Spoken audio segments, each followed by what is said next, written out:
The military partnership between North Korea and Russia is not only a violation of UN Security Council resolutions and a dangerous escalation of the war, but also an opportunity for the Kremlin to fill its most urgent need – manpower. Since the beginning of its full-scale invasion of Ukraine, Russia has suffered an estimated 700,000 to 800,000 casualties, both killed and wounded. That is why strengthening deterrence measures against North Korea is essential, according to the head of NATO's military committee. NATO has called on Russia and North Korea to cease these actions immediately. Stopping North Korea's involvement requires tightening sanctions, increasing diplomatic pressure on China, and intercepting arms shipments through intelligence and naval cooperation. Giuseppe Cavo Dragone, chair of the NATO Military Committee, in the interview with Army Inform, Russia is using North Korean soldiers in the Kursk region to avoid weakening this part of the front while continuing its offensive in other areas, experts believe. North Korean troops were deployed to Russia's Kursk region in the fall of 2024. Since then, Ukraine's defense forces have not only eliminated several thousand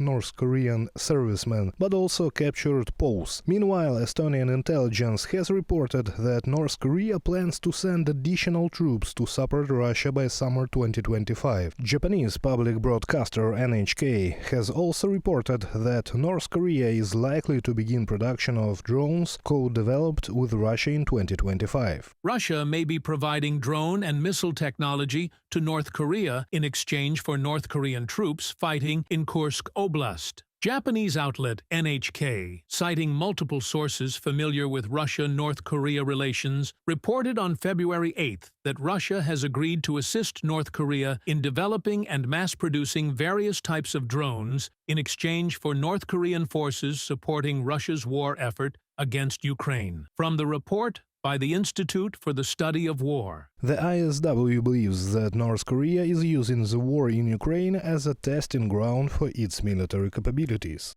It's one thing to test weapons at a training ground, but it's another to see how they perform against our air defense systems and how accurately they hit targets in combat conditions. Testing weapons in real warfare is far more effective. Their technology will improve, and so will the tactics of North Korean soldiers. When they first arrived, they suffered heavy losses because they used outdated tactics. Minister of National Defense of Lithuania Dovilė Šakalienė has stated that Russia is expanding its military production by cooperating with China, North Korea and Iran. Russia is not only sustaining its war effort but also rebuilding and enhancing its military capabilities. Therefore, Europe must also step up its efforts in this field. The European Commission has announced plans to strengthen cooperation with NATO member states that are not part of the EU, specifically Canada, the United Kingdom, Norway and the United States. Enhanced cooperation with NATO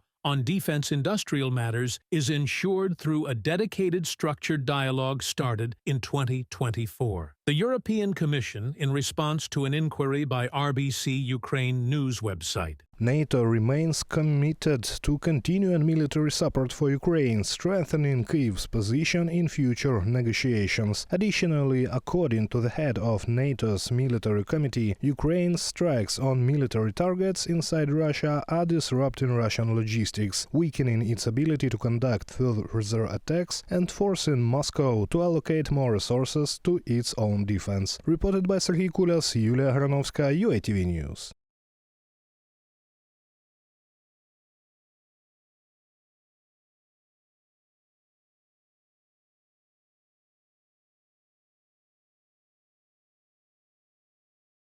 European nations are exploring legal mechanisms to step up inspections and mass seizures of tankers passing through the Baltic Sea. The focus is on Russia's shadow fleet of oil tankers, which the aggressor state uses to bypass sanctions and sell fuel on the global market. Close to 50% of sanctioned trade in Russian seaborne oil is going through the Gulf of Finland. There are the environmental threats. There are the attacks we've had against our undersea infrastructure. Now the question is, what can we do with these ships? We cannot block all the sea, but we can control more. There are lots of opportunities. Margus Tsakna, Minister of Foreign Affairs of the Republic of Estonia, in a commentary for Politico. One proposal under discussion is applying international laws on piracy or environmental threats. The Shadow Fleet largely consists of aging, often defective tankers, increasing the risk of oil spills. On February 9th, several explosions occurred in the engine room of the Koala tanker at the port of Ust-Uga in Russia's Leningrad region. The vessel was carrying 130,000 tons of fuel. Border Guard surveillance aircraft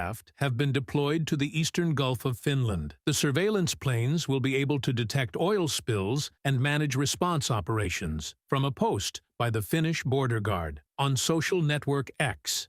In the case of a serious accident in the Baltic Sea, all countries located in the waters of this Gulf would suffer huge losses. Additionally, most Shadow Fleet tankers are insured by Russian companies without reinsurance, meaning that in the event of an environmental disaster, there will be no financial coverage for cleanup costs. To simplify the detention of these vessels, Baltic Sea nations may soon require tankers to carry insurance from reputable international companies, a requirement that most Shadow Fleet vessels currently do not meet. Implementing this measure would require coordinated legal changes across multiple countries. Denmark recently intensified inspections of ships transporting Russian oil. For a long time, Copenhagen cited an 1857 treaty as the reason for not interfering with Russian shipping. However, Danish policy has now shifted significantly. These efforts are in response to the growing presence of aging tankers transporting oil through the Danish Straits, which pose an increased risk to maritime safety, seafarers, and the environment. State oversight is focused on tankers, as accidents involving damage or loss of these vessels could have far-reaching consequences for security, health, and the environment. From a message on the website of the Danish Maritime Authority. Russia's so-called Shadow Fleet is responsible for approximately 70% of its total oil exports and consists of around 600 vessels. However, due to new US sanctions imposed on January 10th, 183 of these tankers have already been blacklisted.